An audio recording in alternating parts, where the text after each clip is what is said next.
Hei, sähköpostillinen moro. Ja mä ajattelin, että mennään ekassa videossa heti suoraan asiaan. Mennään semmonen, että sä näet, että tästä on oikeasti hyötyä. Otan, että sun verkkokaupan myynti on vaikka 50 000 euroa kuukaudessa. Niin tällä tempulla sä kasvatat sen 55 000, jopa 60 000 euroa. Sun täytyy tehdä vaan muutama pieni asia. Ja tosiaankin, jos on unohtanut, mun nimi on Pasi Sipilä ja tänäänkin sormien läpi menee 1 000 000 markkinointi-emailia ja mä oon tehnyt tätä yli 15 vuotta. Tämä juttu, mistä me puhutaan, niin on hylätyn ostoskorin e-mail. Joo, mulla on täällä kyllä muistiinpano, mutta kyllä mä näen aika lailla muista.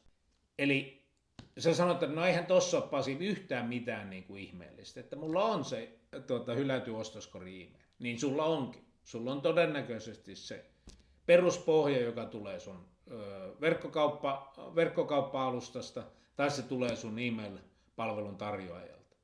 Mutta kun sä teet nämä muutokset, eli ei lähetetä yhtä e-mailia, lähetetään sarja e-maileja, niin sun recovery rate, niin se tuplaantuu, jopa triplaantuu. Ensimmäinen muutos, jonka sä teet, niin sä lähetät sen hylätyn ostoskorin e-mailin 1 tunnin päästä. Ei seuraavana päivänä, vaan sä lähetät 1 tunnin päästä. Ja pelkkä tämä muutos tuo sulle niinku dramaattista niinku plussaa siihen paljonko sä saat fyffeä sisään. Ja sitten sä teet siihen ensimmäiseen e-mailiin, teet pienet muutokset. Personoi sitä, tuo sinne vähän jotain banneria, tuo sinne sun sosiaalisen median linkit, mahdollisesti joku testimoniaali. Tärkeintä tietenkin, että siellä kerrotaan, että hei, sä unohdit tänne, että oliko lompakko hukassa tai jotain muuta hukassa, ja nämä on ne tavarat, että sä pääset suoraan ostamaan. Ja sitten sä lähetät sen kakkos-e-mailin. Se lähtee 24 tunnin päästä siitä hylätystä ostoskorista. Sä voit tuoda sinne semmosia, jotka poistaa sun myynnin esteet.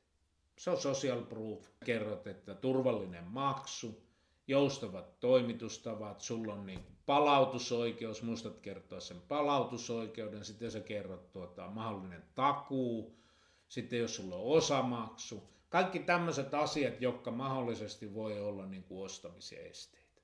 Eli 3. e-maili. Se lähtee jälleen vuorokauden päästä siitä, kun lähti se kakkos-e-maili. No tähän e-mailiin sä tuot nytten pienen tarjouksen tai extra ale, tahansa insentiivi, joka on voimassa vain rajallisen ajan. Ja kun sun e-mail-ohjelmisto sulkee nämä ostaneet pois, niin se keskimääräinen alennus, sä voit antaa aika hyvänkin extra alennuksen tässä, silti se tulee keskimäärin olemaan pieni, koska suuri osa ostaa sillä 1. tai 2.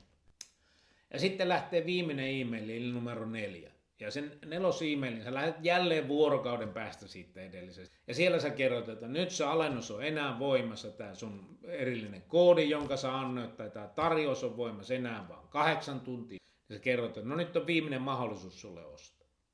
Nyt kun sä teet nämä muutokset siihen, 10-15% näistä hylätyostoskorin e-mailista tuo niin kuin kauppaa. Nyt se vähintäänkin tuplaantuu, kun sä lähetät 1 e-mailin sijasta 3 tai 4 e-mailia. Eli jos sä mietit, että hylätyn ostoskorin kauppa on 5 tonnia, mitä se tuo, niin sä rupeatkin tienaamaan 10 tonnia. Ehkä se homma kannattaa tehdä jo tänään. Se ottaa sulta maksimissaan tunnin aikaa. Eli tee se jo tänään ja kassa kiittää jo huomenna. Mahtavaa päivää. Moi.